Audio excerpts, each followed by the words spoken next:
Thanks very much, guys. That was great. We're now absolutely delighted to have Leona Key from Vista. I think everyone in the room knows Vista very well. I think everyone knows Leona pretty well as well. She was formerly at Global Jet Capital, so she's very much part of the CJI community. And we're going to look at how Vista is finding the market at a time when people have been talking about some charter falling down. Hi, Leona. Thank you. And you've got your coffee ready. Yes. So, And my notes ready. and your notes. You don't need notes. Do you want to just explain how Vista works now? It's changed a lot in the last 8 years since you've been there.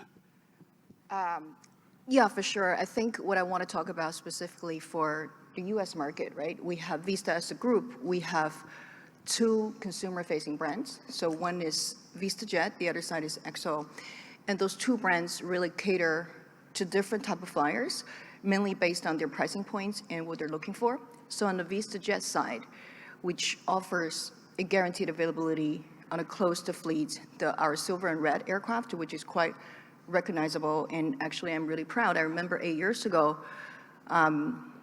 literally, I was landing at Teterboro with Thomas, and he said that, well, Leona, do you know, that's before we really came to the United States in a big way. He said, do you know, in Asia Pacific, the addressable market for VistaJet was 700 aircraft, and in a daily basis in Teterboro, there's 850 aircraft coming in and out. This is the biggest aviation market that we really want to conquer. And now, like you said, 8 years after, we really, on a daily basis, we probably have 10 or 12 aircraft at Teterboro.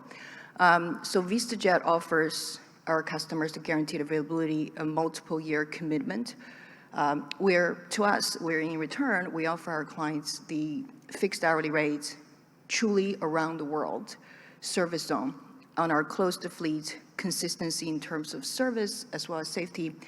And where XO offers a much more flexible platform is open fleet, is really a charter platform, pay as you go, and what we're trying to create is a community of flyers that maybe they fly less frequently, and it's a different price points, different aircraft category.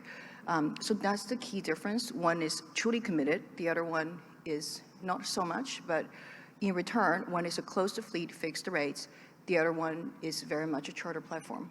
And I think people in the room remember XO having its own fleet of aircraft. Are any of those left? Those aircraft were what we call it Vistatized, right? So they became silver and red. So those are the Challenger 300s and some of the Citation 10s. So the 300s, they're Vistatized. They were part of the Vista members fleet, and XO as part of the company, so sometimes the clients, when they booked instant booking, they do get to fly on some of those, the Vista member fleets, but it's not guaranteed. On XO side, there's no guaranteed fleet. And so you can, if you guys have an empty leg or a spare Vista aircraft, you might get on it, but there's no guarantee. No, of course, compared to the rest of the charter market, which we work with, the broker community, we would obviously give our retail clients, which is XO, priority if we have availability. And actually, Bill Paparella touched on this yesterday. XO has actually got it's quite an impressive booking app now, isn't it? Do you know what percentage of your bookings have come online rather than phone for XO? Yes, on the instant booking, we try to constantly improve that app, and specifically in the past 12 months, really, we've done a change in terms of the membership, right? So previously there were different type of memberships, and now there are only two. One is the XO Reserve, one is the XO membership. So as a member, you could see different type of flights and different type of pricing, and you can do instant booking. And we obviously have a sales team, but instant booking rate is pretty high. I would say, I need to get the exact, but it's over 70% for the XO members. And last year you also launched the brand Vista America. And what's that? So Vista America is really Vista's operating partner in the United States. So what it allows us to do is allows us to fly VistaJet members in the United States. And where we could, Vista America, obviously, we built, as you know, throughout different integrations, and underneath Vista America, there are different operators. So what we wanted to make sure that we have a partner, when I say we, is Vista, have a partner in America that has the highest operating standard. So that's when Vista America was launched. So yesterday we had Fly Exclusive talking and saying they couldn't give us all of their numbers for the year because they're publicly listed. But because you're private, you can. So how is Vista performing so far in 2024? In 2024, yeah, it's ironic, isn't it? We're private, but I think we do have publicly traded bonds, so we do release some type of data to the marketplace. Now, we have released fall 2023 that I can share with you. As you know, we accomplished $2.6 billion as a group in flying revenue in 2023 and over $800 million in EBITDA. So we're really proud of that. We have an EBITDA margin of over 30%. I think only Hermes and LVMH is higher than our growth margin. Now, 2024, we don't have the entire data yet, but what we have is that I can share with you. In the first half of 2024, our flight hours, total flight hours, increased to 14% year over year. And that in that same period of time, the entire industry contracted 2%. So we took more market shares. We're always looking at, as a company, where we look at how the company we're doing is that we look at our total addressable market, which is 26,000 aircraft in our addressable market. Fractional aircraft owners, we are, in 20 years of what we do, we try to chip away that market share. So in the first half of 2024, we have taken another 50 basis points of that market share. So now, globally, we're at just over at 5%. So we're really, really happy.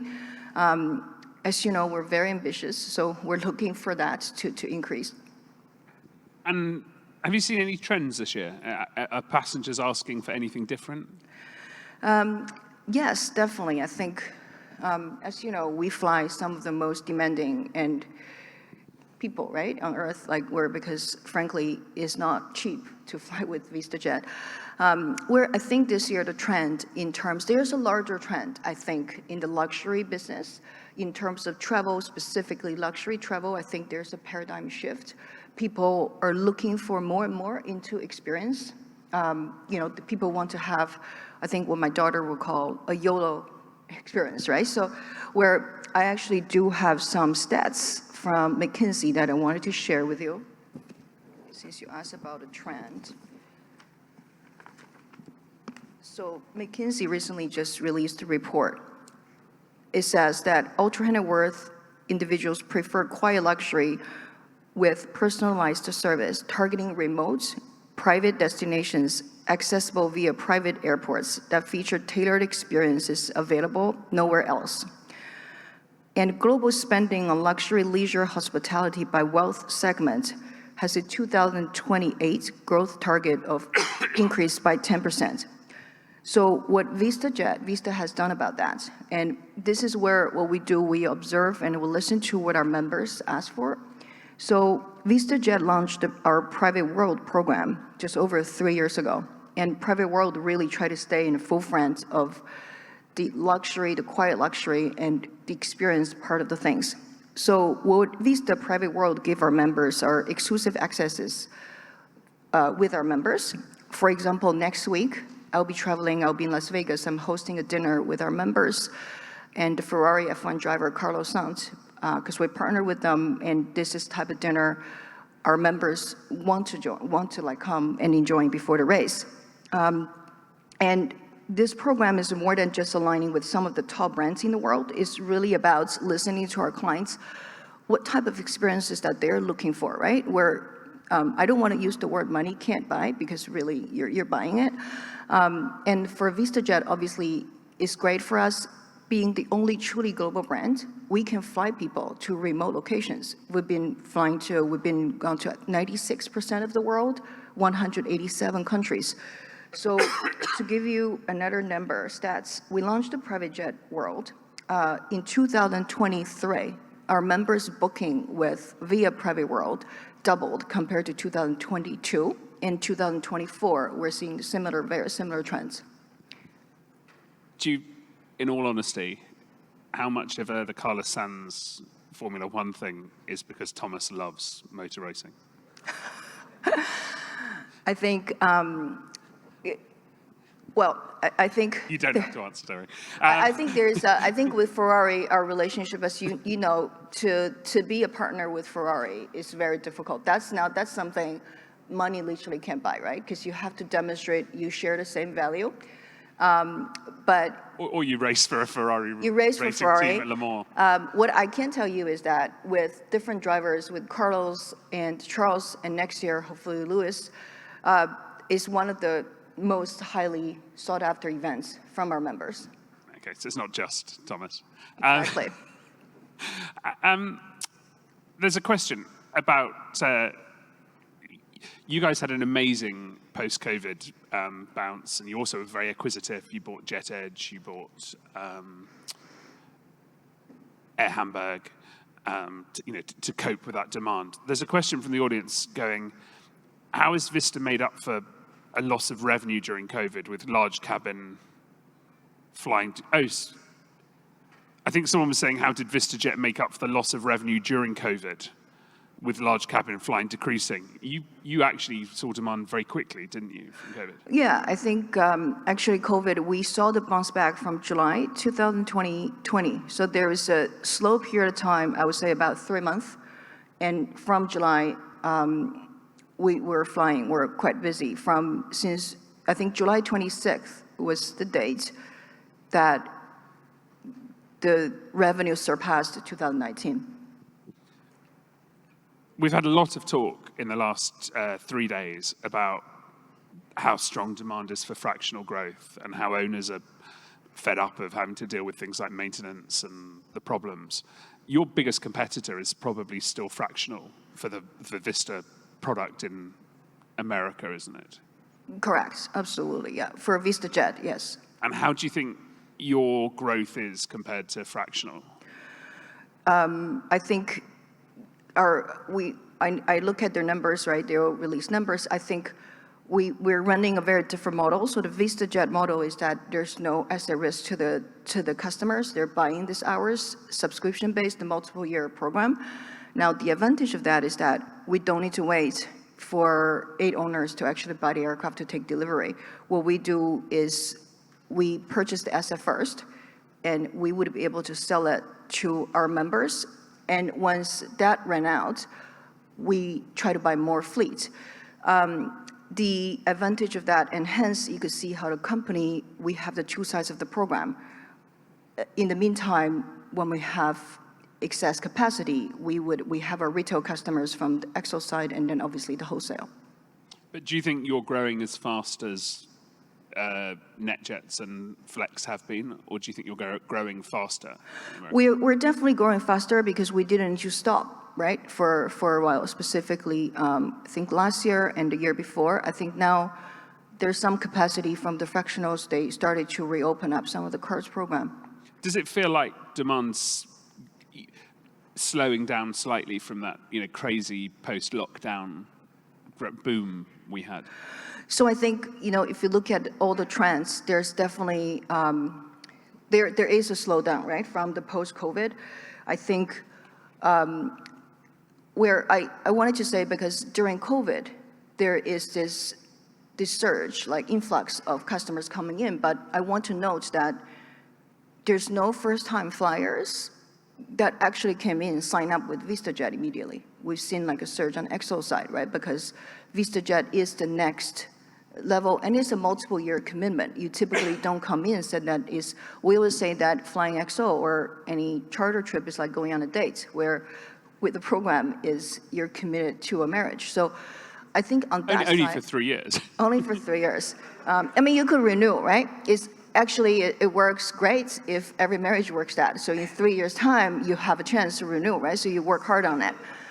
To renegotiate. Have you told Ian your theory on this? No, not yet, but I'm sure he will hear about this after the talk today. So I think So on the VistaJet side, we see, so the growth have been quite steady from throughout COVID. And I think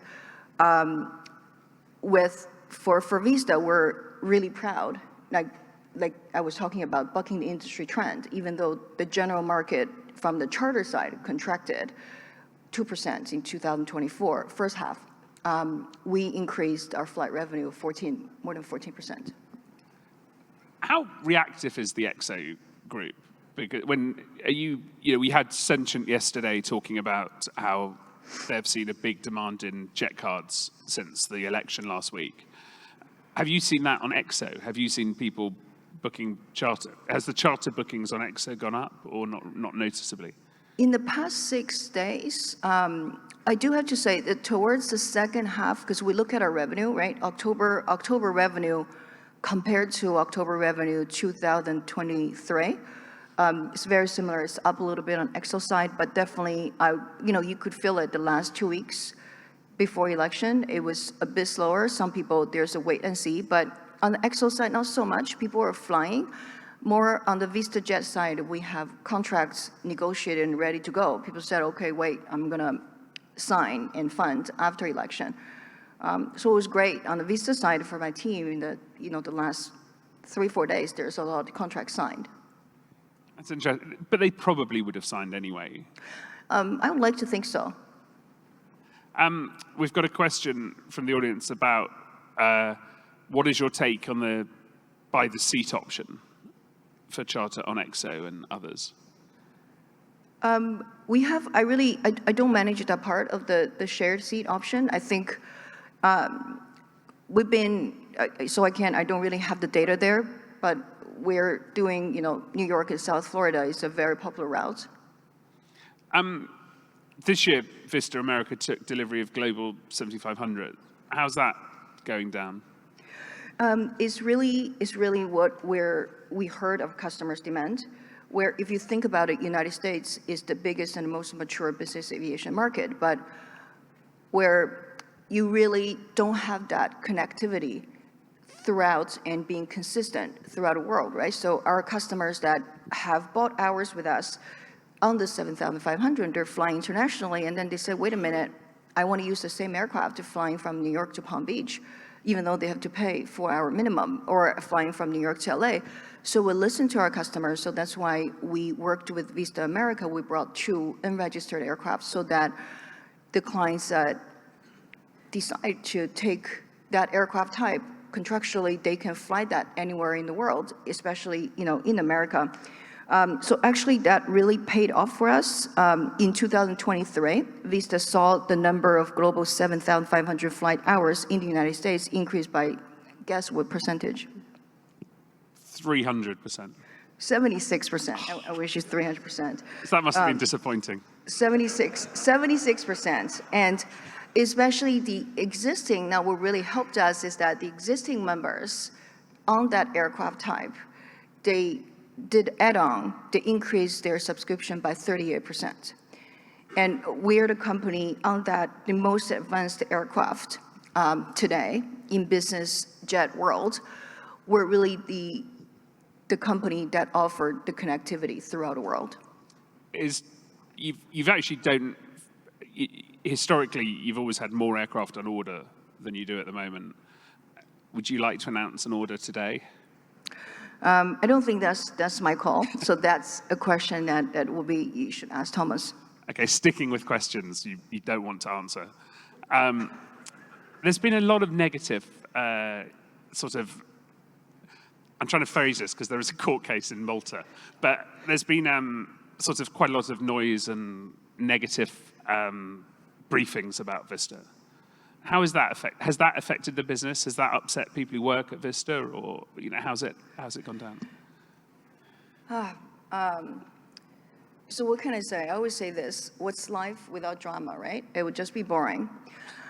I think the thing is, for a company that grew to a size of Vista, right, over the past 20 years, it's really incredible, to be honest. And what comes with it is personal attacks, right? It's something that unfortunately you grew with it. I think it comes with it. I remember 2023, I was talking with my customers, and that's where really the core of our business, right? Clearly, they support us, they pay the bills, and they're really supportive throughout the years. I remember, and you asked me if it upsets people. Of course it does, right? You have this negative press, and where a person clearly have a personal vendetta against our chairman and founder. One of my clients told me, I wanted to focus on your business. It's a great product, and I just wanted to let you know you help build a business that Wall Street Journal actually gives a shit. So I really appreciate that, and I think what I want to say is that throughout this journey, we just shared our 2023 results, right? 2.6 billion revenue, 20% year over year against 2022, and this year, the first half, we increased to 14%. So I'm really proud of that. I think we want to focus on what really matters is the merit of our product, and really to have the product we can deliver. And I have members of my team from South Florida today sitting in the audience. What I really want to say is that I really appreciate the resilience of our staff around the world to help build this company and bring it forward. And our Asia Pacific team just won 6th year in a row, best charter operator in the region by ESPA. So really proud of that. That was a great answer. Thank you very much. Of course. Thank you. Thank you.